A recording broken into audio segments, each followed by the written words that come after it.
Gara-gara apa? Tujuan kita disuruh bikin maulid itu cuma siji tok. Ben sampeyan ngerti sapa sing dadi favorite sampeyan ketika urip. Sampeyan kudu ngefans sama orang sing bener ketika urip.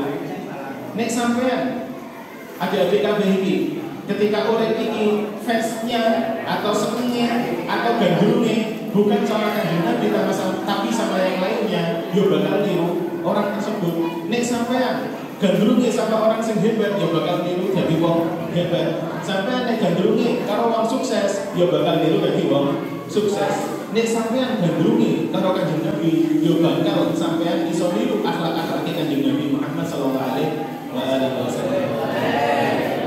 Nah, makanya nek sampeyan saiki umure piro saiki sampeyan? Berapa tahun? 14-an.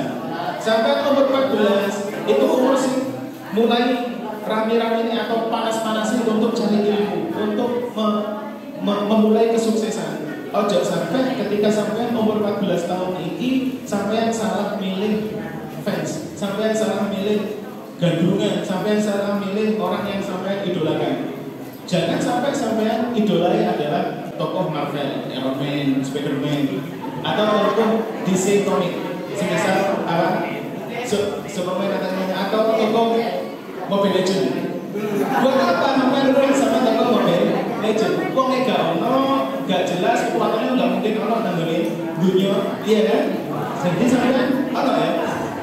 Sampean harus cari fans yang benar-benar bisa membuat sampean terlecut untuk jadi lebih hebat. Sampean umur 14, umur sampean sedowo insya Allah, maka sampean harus memulai dari sekarang bagaimana saya bisa sukses. Nah, salah satu fans atau salah satu orang yang harus kita idolakan nomor satu adalah Kanjeng Nabi Muhammad SAW.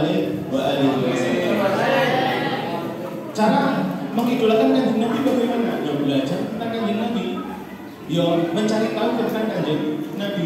Sampai harus tahu bagaimana Kanjeng Nabi dulu ketika masa mudanya seumur-umur sampean. Sampean harus tahu bagaimana dulu Kanjeng Nabi mendidik orang-orang atau sahabat-sahabat yang masih seumuran sampean. Dulu ketika Kanjeng Nabi umur muda, umur 10, umur 14 kayak sampean gini, Kanjeng Nabi nggak menghabiskan hidupnya dengan main-main. Kanjeng Nabi menghabiskan hidupnya dengan belajar dan bekerja. Soalnya di zaman itu belum ada sekolah. Makanya Kanjeng Nabi ketika umur kayak sampean ini, beliau menghabiskan umur dengan belajar kepada kehidupan. Contohnya, beliau ketika umur 10 tahun, beliau sudah mulai berani berdagang. Berdagangnya bukan cuma di Mekah, berdagangnya sampai internasional. Padahal Kanjeng Nabi masih umur 10 tahun. Beliau mau belajar berdagang dari Mekah menuju Palestina, yang saat itu sampai yang mau dari Mekah ke Palestina pakai mobil bisa 3 hari perjalanan. Dan Kanjeng Nabi saat itu naiknya onta. Tapi Kanjeng Nabi sudah mau belajar ketika umur 10 tahun, 14 tahun, beliau belajar untuk menjadi orang sukses. Sampai juga harus seperti itu. Umur 10 tahun mulai belajar di SMP, nanti masuk ke SMA atau SMK, nanti lagi masuk ke kuliah, sampai harus benar-benar bisa menjadikan diri sampean yang paling hebat. Nah, dulinannya kapan, Gus? Dulinannya kapan? Dulinan apa nih? Tapi jangan sampai menghabiskan hidup sampean dengan dulinan.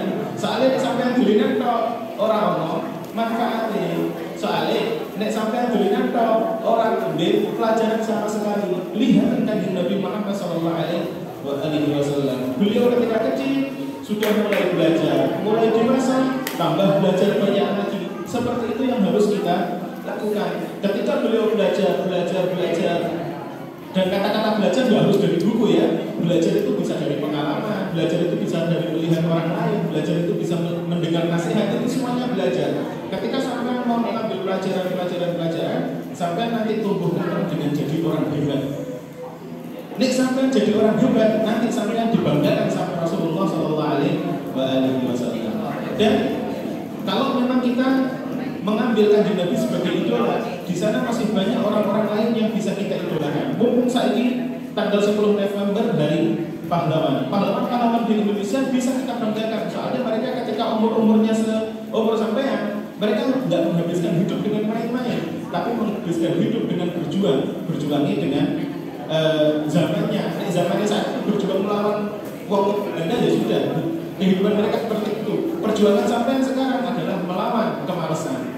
Perjuangan sampean ketika sampean umur 14 kayak gini adalah mencari ilmu sebanyak-banyaknya. Tadi atau semalam ketika saya melihat jadwal, oh besok ada misi di SMP Wahid Hasyim, saya akhirnya mengumpulkan beberapa nama sahabat. Saya mengumpulkan beberapa nama sahabat Kanjeng Nabi, orang-orang yang beriman kepada Kanjeng Nabi, tapi saat itu umurnya masih 9 tahun, 10 tahun, 11 tahun, 15 tahun, 17 tahun. Semuanya tak kumpulkan, saya di sini dapat mungkin sekitar 15. Padahal kalau di kitabnya mungkin ada 50-100 orang yang saat iman sama Kanjeng Nabi, berjuang sama Kanjeng Nabi, belajar sama Kanjeng Nabi.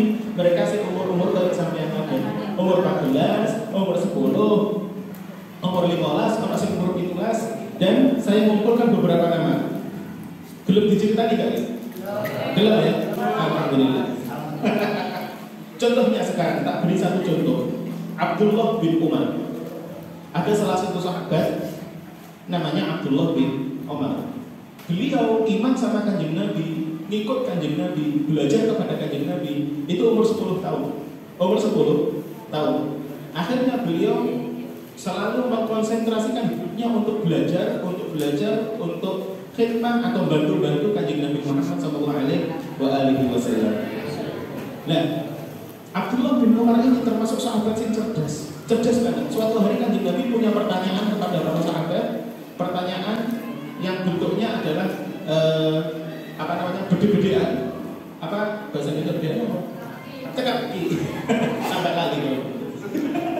Teka-teki. Rasulullah bikin teka-teki pada para sahabat. Pohon apa? Katanya Rasulullah, pohon apa yang semua bagiannya bisa digunakan untuk manfaatin manusia. Sahabat yang gede-gede, misal Abu Bakar, Umar, bapaknya Abdullah ini, habis itu sahabat yang gede-gede Abu Hurairah, saya mesti tua-tua kayak saya gini, nebak gak sih tepat, nebak gak sih tepat. Nah, Rasulullah, juga ini pohon A, pohon B, pohon C. Rasulullah salah. Yang Abdul bin Umar dia main di belakang, di pojok, karena umurnya masih 10-12 tahun. Beliau pikir, ini yang dimaksudkan di Nabi mesti pohon kurma ini. Pikirannya Abdullah bin Umar seperti itu, tapi karena dia masih kecil, dia akhirnya karena nggak ada yang jawab, Abdullah bin Umar juga malu untuk menjawab. Rasulullah akhirnya memberitahukan jawabannya. Pohon yang bisa dimanfaatkan semuanya, bagian-bagiannya adalah pohon kurma. Pelepahnya atau daunnya bisa dibuat atap rumah saat itu, batangnya bisa dibuat cagar, dalamnya batangnya bisa dimakan, soalnya kayak orang sabuni, segalanya disebut sama Kanjeng Nabi semuanya. Akhirnya ketika pulang, Abdullah bin Umar ngomong sama bapaknya, ya bapak, tadi ketika Kanjeng Nabi memberi teka-teki, sebenarnya saya tahu jawabannya. Saya tahu jawabannya. Katanya bapaknya, loh kok kamu jawab? Izin aku, si umur 14 kali, si umur 14 takut karo guru, aku izin jawab. Katanya Umar, loh ya jadi ojo izin. Kalau kamu kamu dikenal sebagai orang pintar, kamu dikenal sebagai anak yang cerdas, saya lebih bahagia daripada kamu dikenal sebagai anak yang nurut. Soalnya apa? Nek kamu cerdas, maka kamu akan diperhatikan lebih oleh guru kamu. Nek kamu senang belajar, maka kamu akan diperhatikan lebih oleh Kanjeng Nabi Muhammad SAW. Itu contohnya bagaimana Abdullah bin Umar ketika beliau kecil, beliau cerdas, tapi gara-gara malu akhirnya nggak bisa maju. Maka sampai jangan itu, sampai insya Allah semuanya arek cerdas, sampai insya Allah semuanya arek pintar, semuanya punya kemampuan dan kepintarannya masing-masing. Maka jangan malu untuk menunjukkan kepintaran tersebut. Ada yang pintar belajar di kelas, alhamdulillah. Ada yang pintar bikin kerajinan, monggo sampai tunjukkan. Ada yang pintar di sini ada kesenian, ditunjukkan keseniannya. Seperti itu, jangan sampai kepintaran sampai simpan sendiri sampai akhirnya nggak bisa berkembang. Harus sampai tunjukkan bahwa sampai bisa.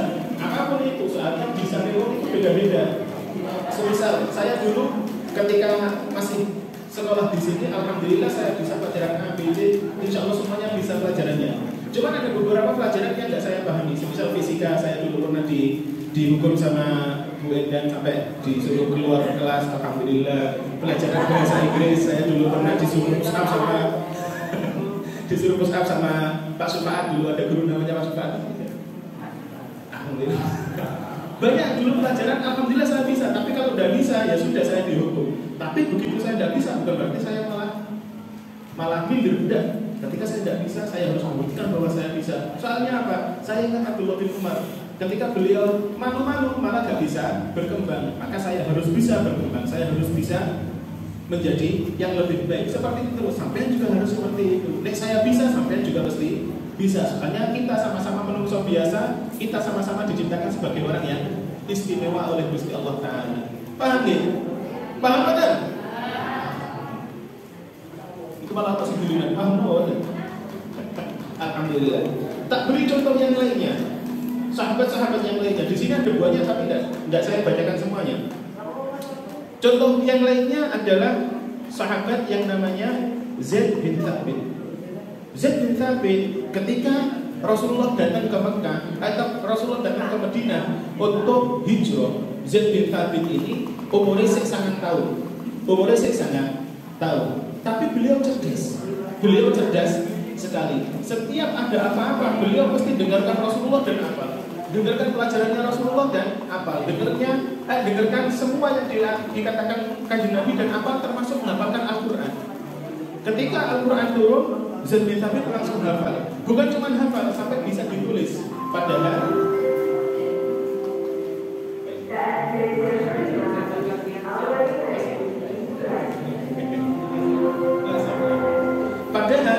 orang dulu namanya nulis itu termasuk sesuatu yang sulit. Sampai saya ini kamu bisa nulis, kompien bisa nulis itu termasuk sesuatu yang sulit. Sedangkan Zaid bin Thabit ini ketika umur 9 tahun, 10 tahun beliau sudah bisa nulis Al-Quran. Akhirnya ketika Rasulullah tahu Zaid bin Thabit ini ditunjuk sama Rasulullah sebagai tim penulis Al-Quran. Padahal tim penulis Al-Quran di zaman Kanjeng Nabi ada sekitar 10-15 orang. Itu umurnya masih 30, 40, 50, selawe, mendur. Hanya Zaid bin Thabit sing umurnya sangat tahun 10 tahun. Kenapa? Karena dia mampu, karena dia cerdas, karena dia mau membuktikan bahwa saya bisa. Akhirnya sama Rasulullah diangkat kedudukannya. Sampai juga seperti itu. Sampai harus menunjukkan bahwa sampai mampu dan sampai diangkat derajatnya. Sama Gusti Allah Ta'ala diangkat dan dimuliakan oleh guru-guru sampean. Zaid bin Thabit juga ini suatu hari Rasulullah dapat surat dari orang-orang Yahudi, tapi suratnya bahasanya bahasa Ibrani. Bahasa Ibrani ini bahasa Bani Israel, dan Rasulullah bahasanya bahasa Arab. Akhirnya Rasulullah ngomong sama Zaid bin Thabit, Zaid, kamu tak tugaskan satu hal, apa? Kamu tak tugaskan untuk belajar bahasa Ibrani, bahasa asing. Kalau sekarang disuruh belajar bahasa Inggris, misalnya. Akhirnya Zaid bin Thabit belajar bahasa Ibrani hanya dalam 10 hari. Hafal semua bahasa Ibrani. Kenapa? Karena dia mampu, karena dia mau membuktikan bahwa dia bisa di depan gurunya, yaitu Rasulullah SAW. Sampai 10 hari akhirnya dia bisa menulis, membaca dan mengirim surat dengan bahasa Ibrani. Sampai juga seperti itu. Sampai di sekolah ini pasti orang pelajaran bahasa Inggris, pasti apa? Sampai harus mau pelajari. Nek sampai mau pelajari dan insya Allah sampai bisa, sampai akan diangkat derajatnya. Seperti Zaid bin Thabit ketika bisa belajar bahasa Ibrani, diangkat derajatnya. Di sana lagi ada sahabat namanya Abdullah bin Amr. Kalau yang awal tadi Abdullah bin Umar, kalau sekarang Abdullah bin Amr. Abdullah bin Amr juga seperti itu. Ketika kecil beliau umur 14 tahun ikut Kanjeng Nabi SAW. Akhirnya dia dilihat sama Kanjeng Nabi, ini anak cilik tapi pinter, anak cilik tapi semangat. Akhirnya sama Rasulullah dibilang, ya Abdullah bin Amr, nanti suatu hari kamu gak cuma menguasai ilmu wong Islam, tapi kamu akan menguasai Injil dan Taurat, yaitu ilmu wong Kristen sama ilmu wong Yahudi. Akhirnya ketika dibilang seperti itu, diyakini kalau dia bisa, disemangati sama Kanjeng Nabi kalau dia bisa, maka dia langsung belajar. Ketika besar, beliau gak cuma hafal ilmu wong Islam, tapi ilmu wong Kristen juga hafal, ilmu wong Yahudi juga hafal, ilmu agama-agama lain dia hafalkan. Padahal saat itu beliau masih kecil, tapi karena Rasulullah lihat dia pintar, Rasulullah lihat dia mampu, Rasulullah lihat dia punya kemampuan yang besar, Rasulullah memberi dia semangat. Dan sampai juga harus punya kemampuan besar.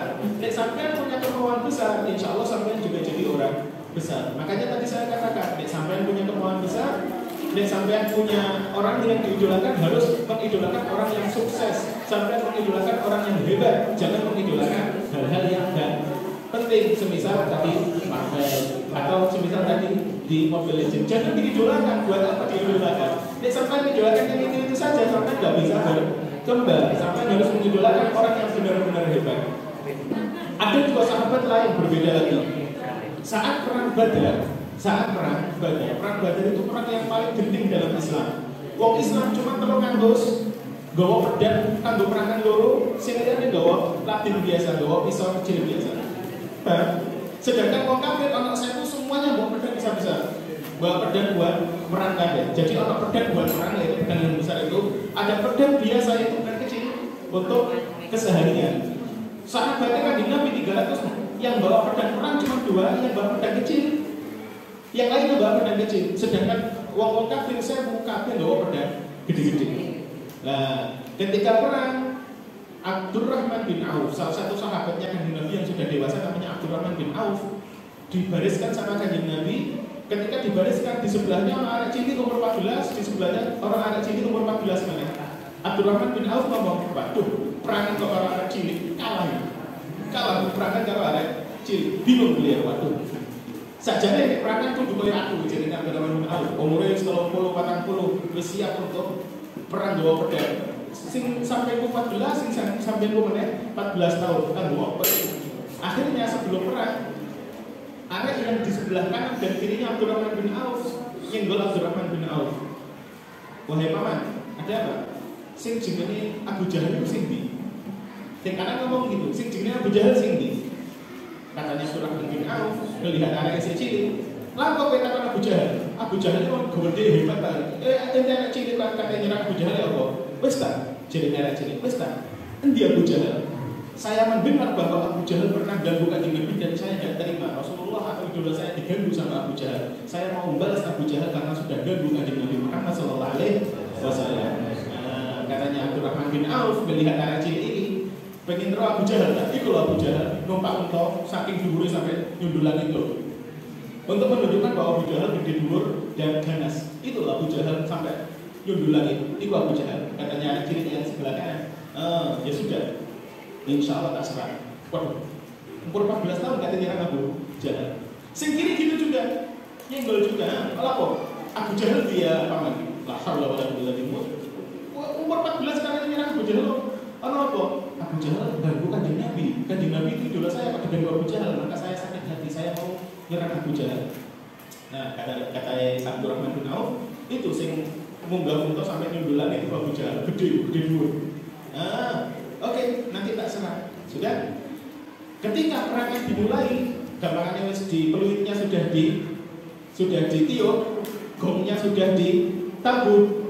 Tiba-tiba dua anak kecil ini langsung menyerang Abu Jahal dua-duanya dengan sangat cepat. Padahal saat itu umurnya 14 tahun dan Abu Jahal sudah umur 50 tahunan. Dan dia gede dhuwur dan saat itu panglima perang besarnya orang kafir Quraisy. Tapi diserang sama dua anak kecil yang umurnya 14 tahun.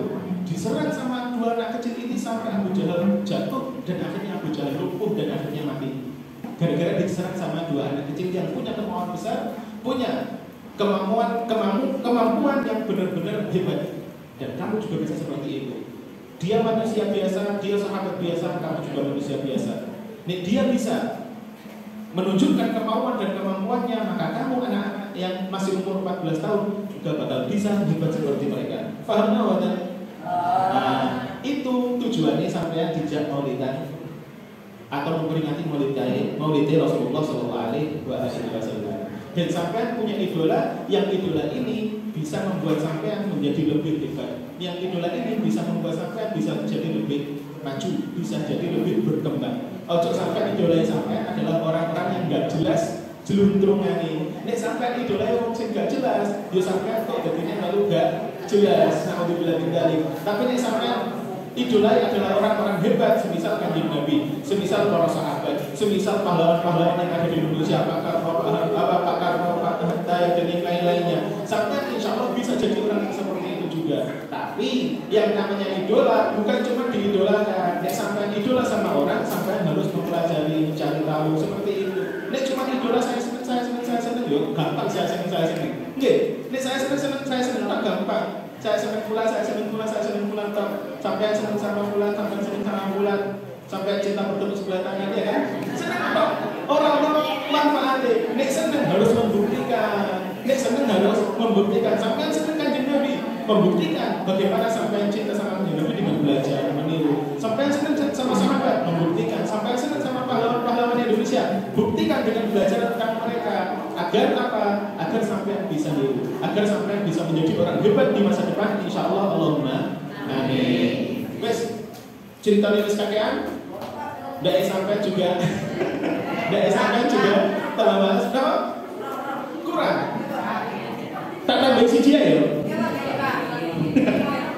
Tak tambah siji. Tambah 5 kakek aku sing lah. Tambah 5 wae. Aku sing lah. Tak tambah siji. Bismillahirrahmanirrahim. Tak pilih sih.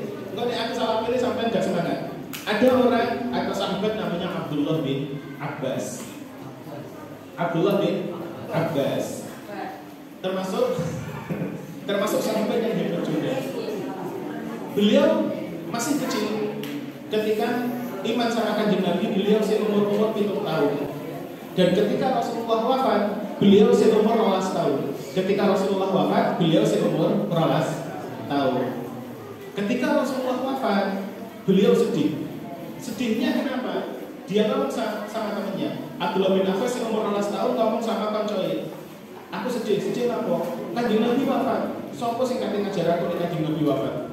Katanya koncone, ya sudah nek gak masih ngajar kita main-main aja. Ngapain enggak waktunya belajar. Kita waktunya main-main sing umur 12 ngapain kita sibuk-sibuk belajar. Katanya Abdullah bin Abbas, "Nah, aja ngono. Nek aku main-main kok gedeku koyo apa? Nek aku dilinan tak gedeku koyo apa dadi apa?" Akhirnya Abdullah bin Abbas bilang, karena Rasulullah wafat, saya harus belajar kepada sahabat-sahabat yang gede-gede. Karena Rasulullah sudah wafat, saya harus belajar kepada murid-muridnya Kanjeng Nabi sing senior. Akhirnya Abdullah bin Abbas sama temannya ini berpisah. Si temannya tetap main-main tok, soalnya merasa nomnya orang jadi ini kancane, nom iki ora masanya belajar, nom itu anak muda masanya bermain. Katanya yang temannya yang Abdullah bin Abbas, tidak, ketika saya muda maka ini adalah masa saya belajar. Akhirnya Abdullah bin Abbas belajar dan ketika dewasa Abdullah bin Abbas jadi wong paling alim sezamannya, orang yang paling pintar sezamannya, sampai semua sahabat di zamannya belajar kepada Abdullah bin Abbas. Padahal Abdullah bin Abbas kecilnya belajar kepada para sahabat, gedenya sahabat belajar sama Abdullah bin Abbas. Sampai koncone ngomong ini ketika gede, koncone kan seumuran, ngomong ini, ya Allah, biar pas umur 12 tahun Abdullah bin Abbas ngejak belajar aku gak gelap. Saat ini Abdullah bin Abbas lebih hebat, aku sih jadi sampah masyarakat. Alhamdulillah dari paham? Maka sampai juga harus seperti itu. Sampai umurnya bisa 14 tahun, umur muda, jangan sia-siakan umur muda sampean. Nek sampai mensia-siakan umur muda sekarang, maka nanti di masa tua sampai akan sangat menyesal sekali. Jangan sampai menyesal di hari tua. Jadi penyesalan mesti datang terlambat. Jangan sampai penyesalan itu datang, maka sampai harus semangat dari sekarang. Semangat belajar di sekolah, semangat belajar di rumah, semangat belajar tidak harus hanya dari buku, semangat belajar dari segala macam yang bisa sampai ambil pelajarannya, dari nasihat, dari cerita, dari guru, dari guyonane para guru. Itu semuanya adalah pelajaran buat kita. Nek sampai mau belajar ngambil terus sampai jadi orang hebat insyaallah di masa depan. Allahumma amin. Dan kita tunggu sampai ini insyaallah orang-orang hebat di masa depan. Dan saya sendiri pribadi sangat menunggu sampai nanti di masa depan bagaimana sampai bisa merubah daerah sampai, dan insyaallah bagaimana sampai bisa membuat Indonesia lebih maju. Allahumma amin. Jadi jangan lupa cari idola yang benar-benar bisa membangun sampean, jangan idola yang fantasi saja. Jadi siap insyaallah.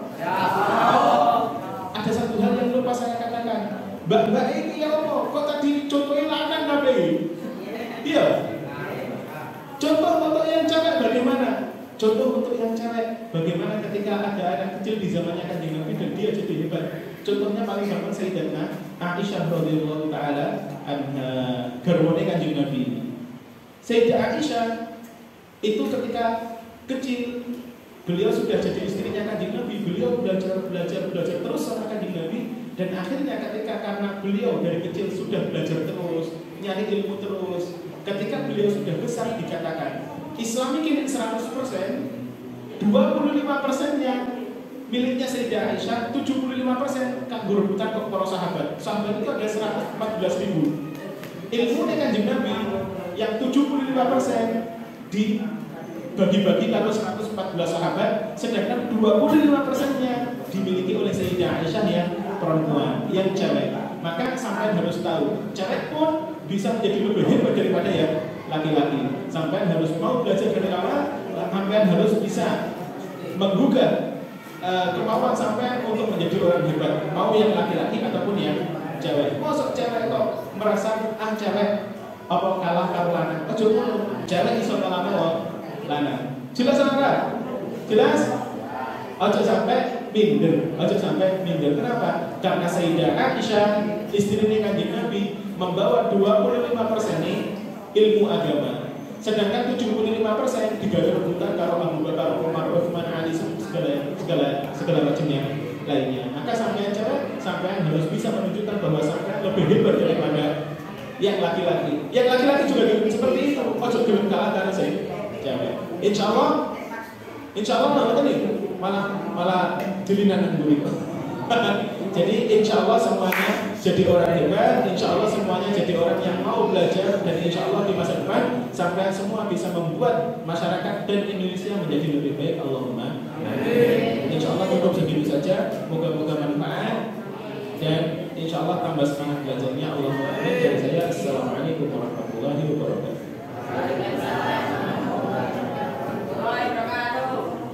Kelas kalian ya. Bismillahirrahmanirrahim. Alhamdulillahirabbil alamin. Allahumma shalli ala sayyidina Muhammadin al-fatih wa alihi wa sahbihi wa sallam wa sallim ala siratal mustaqim wa ala alihi wa sahbihi. Allahumma alimna at-ta'wil wa faqih fi-din. Allahumma alimna at-ta'wil wa faqih fi-din. Allahumma alimna at-ta'wil wa faqih fi-din.